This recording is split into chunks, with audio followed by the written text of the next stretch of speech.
নেদারল্যান্ডসের বিপক্ষে ঘরের মাঠে সিরিজ খেলে বাংলাদেশ দল যখন এশিয়া কাপের প্রস্তুতি নিচ্ছে, তখন এশিয়া কাপেরই ভেন্যুতে ত্রিদেশীয় সিরিজ খেলে তৈরি হচ্ছে আফগানিস্তান। হারিয়ে দিচ্ছে পাকিস্তানের মতো টপ ক্লাস টিমও। আসন্ন এশিয়া কাপে বাংলাদেশের জন্য সবচেয়ে বড় বাধা কি এই আফগানরাই? হেড টু হেড ম্যাচে আফগানিস্তান যথেষ্ট এগিয়ে, তার উপর এশিয়ার অন্যতম শক্তিশালী দলকে বলে কয়ে হারিয়ে দিচ্ছে তারা।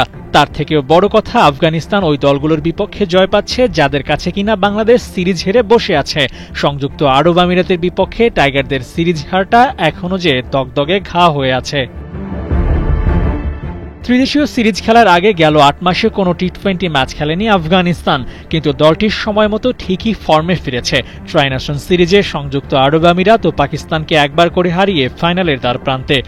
সবচেয়ে মজার ব্যাপার হলো, আফগানিস্তান বোলিং ডিপার্টমেন্টের উপর নির্ভরতা কমিয়ে ব্যাটিং সাইডে বেশ উন্নতি করেছে। পাকিস্তানের বিপক্ষে টস জিতে ফিল্ডিং না নিয়ে আগে ব্যাট করার সিদ্ধান্ত নিয়ে ম্যাচও জিতেছে।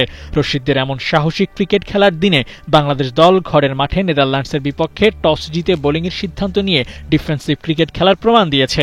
দুই দল দুই ঘরানার ক্রিকেট খেললেও এশিয়া কাপে বেশ শক্ত লড়াইয়ের আশা করা যায়।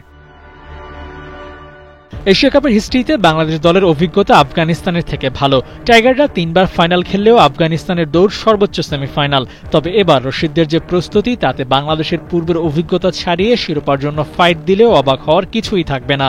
আফগানদের এই লড়াইয়ে বড় বাধা টাইগাররা। বাংলাদেশকে হারাতে পারলে বাকি পথ কিছুটা সহজ হতে পারে রশিদদের জন্য। দেখা যাক টাইগার ট্র্যাপ পার করে এশিয়া কাপের দারুণ কিছু করতে পারে কিনা আফগানিস্তান। আবু নাইম, ৭১।